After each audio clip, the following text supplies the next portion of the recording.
کے پاس ایک یا دو جوڑے لباس کے ہوا کرتے تھے. شادی کے اوپر لوگ کسی سے جوتے مانگ کے لے کے جایا کرتے تھے, یار تیرے جوتے اچھے ہیں, میں نے شادی پہ جانا ہے. امیر بھی ایسا کرتے تھے, غریب بھی ایسا کرتے تھے. میرا ایک دوست مذاق سے کہتا ہے, پہلے جب کسی سے پوچھتے ہوتے تھے کیا حال ہے, وہ کہتا تھا شکر ہے. آج پوچھتے تو کہتا ہے شوگر ہے. تو بالکل حالات بدل گئے اور ناشکری پیدا ہو گئی ہے, برکت اٹھ گئی ہے, اللہ کی ناراضگی ہو گئی ہے. یہ ناراضگی کیسے ہوتی ہے؟ جب ہم اس کے حکموں کو توڑتے ہیں تو پھر وہ ہماری پرواہ کرنا چھوڑ دیتا ہے. پھر صحرا میں پڑے ہوئے خشک پتے کی طرح ہوائیں چاہے ادھر اڑائیں چاہے ادھر اڑائیں, اللہ کو کوئی غرض نہیں ہوتی, وہ جدھر مزید دھکے کھاتا پھرے. اور اگر کوئی اس کا ہو جائے پھر وہ اللہ کے ذمے ہوتا ہے, اللہ پھر اس کی حفاظت کرتا ہے. کوئی میلی آنکھ سے دیکھ کے جائے کہاں کہ کسی میں ہمت کیسے ہو. حضرت سفینہ رضی اللہ تعالیٰ عنہ جنگل میں بھٹک گئے تو انسانی بھوک سونگ کے شیر جب حملہ آور ہونے کے لیے قریب آیا تو حضرت سفینہ رک گئے اور شیر کی آنکھوں میں آنکھیں ڈال کے کہا, اور جنگل کے بادشاہ جانتا نہیں میں کون ہوں, میں رسول اللہ کا نوکر ہوں. اللہ اکبر. صاحب مشکات لکھتے ہیں کہ اس شیر نے دم ہلانا شروع کر دیا, گویا زبان حال سے کہہ رہا تھا تو رسول اللہ کا نوکر ہے تو پھر میں تیرا نوکر ہوں. اللہ اکبر.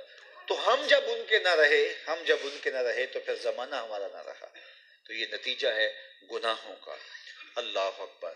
تو ہم اپنے کاروبار کو جب صاف ستھرا رکھیں گے, پاکیزہ رکھیں گے, تو طمانینت ملے گی, سکون ملے گا, قرار ملے گا. اللہ کے محبوب علیہ السلام کے ایک صحابی گھوڑا فروخت کر رہے ہیں تو ایک صحابی اور آئے تو انہوں نے کہا کہ یہ گھوڑا بیچتے ہو؟ کہا ہاں بیچتا ہوں. کتنے کا؟ کہا 500 درہم کا. تو عرب گھوڑے کے اوپر سواری کر کے چیک کرتے تھے, دیکھتے تھے, ٹرائی لیتے تھے. تو گھوڑے کے اوپر جب ٹرائی لی نا تو واپس آ کے کہا کہ اس کا 600 درہم لوگے؟ اس نے کہا میں تو 500 میں بیچنے آیا ہوں, تو تم 600 دیتے ہو تو بسم اللہ. تو پھر وہ کہنے لگے اچھا 700 لوگے؟ انہوں نے کہا کہ مجھے اور کیا چاہیے. تو کہا نہیں یہ گھوڑا تمہارا تو 800 کا ہے. وہ کہنے لگے ہاں میرا گھوڑا 800 کا ہے. تو کہا پھر 500 کا کیوں بیچ رہے ہو؟ کہا میری مجبوری تھی, میں نے بیٹی کی شادی کرنی تھی اور میں مجبوری سے 800 کا گھوڑا 500 میں بیچ رہا ہوں. انہوں نے کہا میرے صاحب میرے بھائی میں تو 800 میں لوں گا, جب ہے 800 کا ہے تو میں 500 کا کیوں لوں. انہوں نے کہا بسم اللہ. انہوں نے 800 روپے پیش کی اور گھوڑا لے لیا. تو کہا کہ میری تو مجبوری تھی کہ میں نے بیٹی کی شادی کرنی تھی اور میں اس لیے گھوڑا 300 سستا بیچ رہا تھا, اور تم نے 800 کا لیا جب تمہیں 500 کا مل رہا تھا. کہا میری بھی مجبوری تھی. کہا تمہاری کیا مجبوری تھی؟ کہا میرے رسول کا فرمان میری مجبوری تھی. کہا کیا رسول اللہ کا فرمان ہے؟ کہا ہمارے رسول نے ہمیں سودا خریدنے کا حکم دیا ہے, کسی کی مجبوری خریدنے کا حکم نہیں دیا. آج تو کہتے ہیں جناب یہ 5 کروڑ کی پراپرٹی ہے, وہ تو مجبور ہے بیچارہ اس لیے 3 کروڑ کی بیچ رہا ہے. ہم کہتے ہیں بس ہاتھوں ہاتھ اٹھا لیں.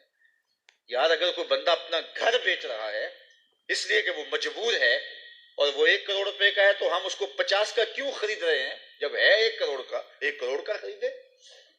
اور جو ساری زندگی لوگوں کی مجبوریاں خریدتے ہیں, فلاں پراپرٹی فلاں کی مجبوری سے خریدی, فلاں پراپرٹی فلاں کی مجبوری سے خریدی. کچھ لوگ اس طاق میں رہتے ہیں کوئی مجبور ہو تو اس سے خریدے. اللہ اکبر. پھر ایک وقت آتا ہے کہ یہ مجبور ہوتا ہے اور اس کی پراپرٹی کوڑیوں کے بل بک رہی ہوتی ہے. ہم نے اپنی آنکھوں سے ایسے مناظر دیکھے. تو کسی کی مجبوری نہ خریدیں, سودا خریدیں. طاق میں نہ رہیں کہ کوئی مجبور ہو تو سستا بیچے. جو اس کی قیمت ہے اس کی قیمت سے لیں, پھر دیکھنا کہ عرش کا رب اس کے اندر برکت کتنے ڈالتا ہے. شیخ سعدی فرماتے ہیں میں رود بار کے جنگل میں تھا تو ایک آدمی چیتے پہ سوار اور ہاتھ میں سانپ کا کوڑا پکڑا, میرے پاس آ کے رکتا ہے. تو سانپ کا کوڑا ہاتھ میں اور چیتے پہ سوار, تو میں ڈر گیا. جب میں ڈر گیا تو وہ مسکرا پڑا. اس نے کہا سعدی ڈر گئے ہو؟ میں نے کہا بات ہی ڈرنے کی ہے. کہا تو خدا کا ہو جا, خدا کی خدائی تیری ہو جائے گی. تو اس کا ہو کے تو دیکھ زمانہ تیرا ہو جائے.